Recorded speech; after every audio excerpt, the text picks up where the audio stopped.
আৰু বড়ো ভাষাত এটা কথা কয় যে মুছৌ বুঢ়াই যেং হাল খামানি বা হাল খেতিনি খামানিखौ मावजाया তো আবৌ গোবিন্দ বসুমতাৰী নিচিম আংনা मोनसे ৰিকুৱেষ্ট নেক্সট টাইমৰ পৰা আপুনি যাতে উলটা পুলটা মন্তব্যৰে মানুহক বিচলিত কৰিব নিবিচাৰে অন্যথা কিন্তু আপোনাৰ প্ৰকৃত চৰিত্ৰ মোৰ লগত আৰু তথ্য আছে যদি আপুনি হতাহক কৰে চেলেঞ্জ কৰক মোক চাওক যোৱাকালি গোবিন্দ বসুমতাৰী ডাঙৰীয়া যি এগৰাকী নিজে NDFBৰ প্ৰাক্তন সভাপতি আছিলে তেওঁ যোৱাকালি ওদালগুৰিত এক সংবাদ মাধ্যমৰ জৰিয়তে সংবাদমেল আয়োজন কৰি তেওঁ কৈছে যে পৃথ্বীৰাজ নাৰায়ণ দেৱ মেছ হেনো BTRত জুই জ্বলাব বিচাৰিছে বা পৃথ্বীৰাজ নাৰায়ণ দেৱ মেছ কাৰোবাৰ এজেণ্ট হিচাপে কাম কৰিব বিচাৰিছে কিন্তু আজি মই তথ্য সহকাৰে গোবিন্দ বসুমতাৰী ডাঙৰীয়াৰ মুখা খুলিব বিচাৰিছোঁ জনজাতীয় লোকসকলৰ আগত মই আজি গোবিন্দ বসুমতাৰী ডাঙৰীয়াৰ মুখা খুলিব বিচাৰিছোঁ এক সময়ৰ NDFBৰ প্ৰাক্তন সভাপতি আজিৰ দিনৰ BTRৰ ডেপুটি চিফ গোবিন্দ বসুমতাৰী ডাঙৰীয়াই জনজাতীয় লোকসকলৰ বিষয়ে গোপনীয়তাৰে বা সিক্ৰেটলি কি কাম কৰিছিলে জনজাতীয় লোকসকলৰ বিৰুদ্ধে সেয়া মই আজি তথ্য সহকাৰে ফাদিল কৰিব বিচাৰিছোঁ এই চাওক এইখন লেটাৰ 2014 চনৰ 6 নৱেম্বৰ 2014 চন আপোনালোকে চাব পাৰে 6 নৱেম্বৰ 2014 চনত গোবিন্দ বসুমতাৰী ডাঙৰীয়াই তদানীন্তন NDFB প্ৰগ্ৰেছিভৰ সভাপতি হৈ থকা সময়ত ভাৰতবৰ্ষৰ মাননীয় যশস্বী প্ৰধানমন্ত্ৰী শ্ৰীযুত নৰেন্দ্ৰ দামোদৰ দাস মোদী ডাঙৰীয়ালৈকে পত্ৰ প্ৰেৰণ কৰি স্পষ্টভাৱে কৈছিলে যে 60% of land of the belts and blocks are already under the occupation of non tribal which comprises illegal immigrants and Indian citizens of different communities আৰু তেওঁৰ স্বাক্ষৰ মই দেখুৱাই দিব বিচাৰিছোঁ এই যে গোবিন্দ বসুমতাৰী ডাঙৰীয়াৰ এই স্বাক্ষৰ জনজাতীয় লোকসকলৰ জনজাতীয় লোকসকলৰ সন্মুখত বা জনজাতীয় সংগঠনৰ সন্মুখত মই আজি এই তথ্য সহকাৰে ফাদিল কৰিব বিচাৰিছোঁ যে যিগৰাকী গোবিন্দ বসুমতাৰী ডাঙৰীয়াই আজি বাল্মীকি হৈ ৰত্নাকৰৰ পৰা বাল্মীকি সাজিব বিচাৰিছে কিন্তু সেইগৰাকী গোবিন্দ বসুমতাৰী ডাঙৰীয়াই 1% নহয় 2% নহয় সমূহ জনজাতীয় লোকৰ যিমান নন ট্ৰাইবেল জনগোষ্ঠী আছে তাৰ পৰা 60% লোকে অবৈধ বেদখলকাৰী বুলি প্ৰধানমন্ত্ৰী ডাঙৰীয়ালৈকে অভিযোগ পত্ৰ প্ৰেৰণ কৰিছিলে আজি মই তথ্য সহকাৰে দেখুৱাইছোঁ আৰু দ্বিতীয় কথাটো মই ক'ব বিচাৰিছোঁ তেওঁ কৈছে যে পৃথ্বীৰাজ নাৰায়ণ দেৱে কিবা কাৰোবাৰ এজেণ্ট হৈ কাম কৰিছে চাওক মই ট্ৰাইবেল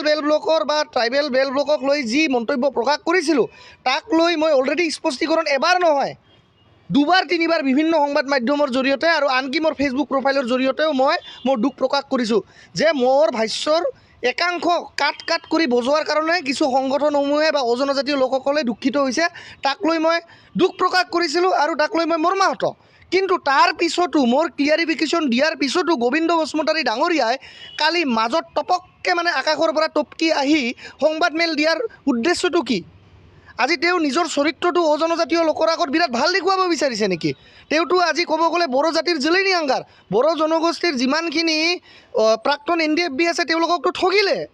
আৰু আনকি এতিয়া জনজাতীয় লোকসকলৰ লগতো ভেকো ভাওনা কৰি জনজাতীয় লোকসকলক বলিৰ পঠা বনাই ৰাজনৈতিক বৈতৰণি পাৰ হ'ব বিচাৰিছে আজি এইবিলাক মানুহৰ কাৰণেই বিভিন্ন সিন্ডিকেট ৰাজ বিভিন্ন মানে ক'ব গ'লে দালাল ৰাজ BTADত পুনৰাই আৰম্ভ হৈছে এইবিলাক মানুহৰ কাৰণেই হিমন্ত বিশ্ব শৰ্মা ছাৰৰ নেতৃত্বত থকা অসম চৰকাৰৰ গৃহ বিভাগ এই শ্ৰীৰামপুৰ সিন্ডিকেটৰ কাৰণে বদনাম হ'বলগীয়া হৈছিলে এইবিলাক মানুহে মেইন কনস্পিৰেটৰ্ছ যিবিলাকে অসম চৰকাৰক কেতিয়াও শান্তিত থাকিব দিব নিবিচাৰে আৰু আজি তেওঁলোকে ডাঙৰ ভাঙন দিছে এটা কথা মনত ৰাখক গোবিন্দ বসুমতাৰী ডাঙৰীয়া আপুনি মোৰ বিৰুদ্ধে কি কয় কওক তাতে মোৰ ক'ব লগা নাই কিন্তু আপোনাৰ চৰিত্ৰ মই আজি ফাদিল কৰিছোঁ আপুনি যে নিজেই প্ৰধানমন্ত্ৰী ডাঙৰীয়ালৈকে পত্ৰ প্ৰেৰণ কৰি কৈছিলে যে 60% of the non tribal occupying the tribal belts and blocks are illegal immigrants সেয়া আপুনি নস্যাৎ কৰাৰ সাহস আছে নে দম আছে আপোনাৰ প্ৰধানমন্ত্ৰী ডাঙৰীয়াও প্ৰধানমন্ত্ৰীৰ কাৰ্যালয়েও আপোনাৰ পত্ৰ ৰিচিভ কৰাৰ ৰিচিপ্টখনো মোৰ লগত আছে আপোনাৰ সাহস আছে যদি সেয়া আপুনি নুই কৰি দেখুৱাওক আৰু দ্বিতীয় কথা অসমীয়াত এটা কথা কয় যে বুঢ়া গৰুৰে হাল বোৱাব নোৱাৰি আৰু বড়ো ভাষাত এটা কথা কয় যে মুছৌ বুঢ়াই যেং হাল খামানি বা হাল খেতিনি খামানিखौ मावजाया তো বুঢ়া গৰু দি যেনেকৈ হাল খেতি কৰিব নোৱাৰে তদ্ৰুপ আপুনিও এটা কথা মনত ৰখা ভাল আজি পৃথ্বীৰাজ নাৰায়ণ দেৱৰ বয়স কিন্তু 25 বছৰো পাৰ হোৱা নাই আপুনি মোতকৈ হ'ব গ'লে 4-5 গুণ বয়সৰ বেছি আপোনাকতো ক'ব গ'লে আজি মানে আবৌ বা আটা বা ককা দেউতা গ্ৰেণ্ডফাদাৰ বুলিহে ক'ব লাগিব তো আবৌ গোবিন্দ বসুমতাৰী নিচিম আংনা मोनसे ৰিকুৱেষ্ট নেক্সট টাইমৰ পৰা আপুনি যাতে উলটা পুলটা মন্তব্যৰে মানুহক বিচলিত কৰিব নিবিচাৰে অন্যথা কিন্তু আপোনাৰ প্ৰকৃত চৰিত্ৰ মোৰ লগত আৰু তথ্য আছে যদি আপুনি সৎসাহস কৰে চেলেঞ্জ কৰক মোক, আৰু তথ্য মই ফাদিল কৰিম, আপোনাৰ চৰিত্ৰ মই অজনজাতীয় লোকসকলৰ আগত উলিয়াই আনিম। তাৰপিছত কিন্তু আপুনি বাটত ঘূৰিব পৰা অৱস্থা নোহোৱা হৈ যাব কিন্তু। আৰু লাষ্ট মই এটা কথাই ক'ব বিচাৰিছোঁ গোবিন্দ বসুমতাৰী ডাঙৰীয়ালৈকে, যে আপুনি এই বয়সত হৰিৰ নাম লওক, আপুনি এই বয়সত ধৰ্মৰ কাম কাজ কৰক, ৰাজনীতি যদিও কৰিছে অলপ সততাৰে কৰক, নহ'লে কিন্তু অনাগত জেনেৰেশ্যনে আপোনাক ক্ষমা নকৰিব। আৰু মই আপোনাক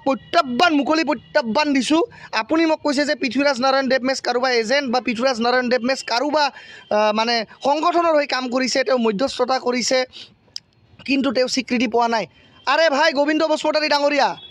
আপুনিতো এজন নন ট্ৰেইনড NDFBৰ কেডাৰ আছিলে, আপুনি NDFBৰ ট্ৰেইনিঙো লোৱা নাছিলে, কিন্তু আপুনি লোভত লালসাত চল চাতুৰিৰে NDFBৰ সভাপতিৰ পদ আপুনি গ্ৰহণ কৰিছিলে।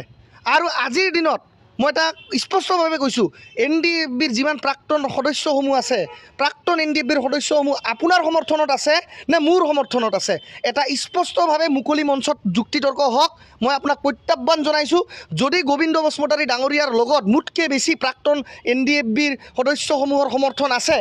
মই বড়োলেণ্ড অঞ্চলত বসবাস কৰা ত্যাগ কৰিম। আৰু যদি গোবিন্দ বসুমতাৰীৰ লগত মোতকৈ প্ৰাক্তন NDFBৰ সদস্যসমূহৰ সমৰ্থন কম আছে,